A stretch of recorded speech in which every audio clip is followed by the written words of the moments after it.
The next set operation we're going to cover is known as set intersection. And set intersection can be visualized as follows.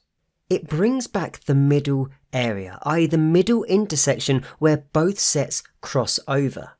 And we can perform an intersection operation by using the AND operator, i.e. the ampersand symbol, and we can also achieve the same result by using the intersection method. So let's see a couple of examples.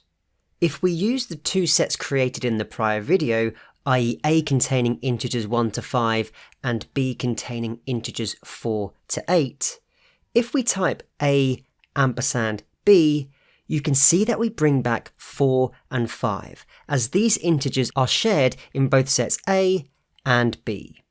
Now, because the intersection relates to items that are shared, it doesn't matter how we call the intersection method.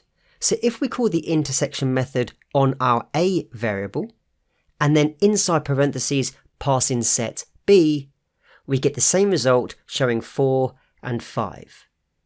If we were to call the intersection method on variable B and pass in set A into the parentheses, we also bring back 4 and 5. And we could then save this in a separate variable in order to use elsewhere in our code.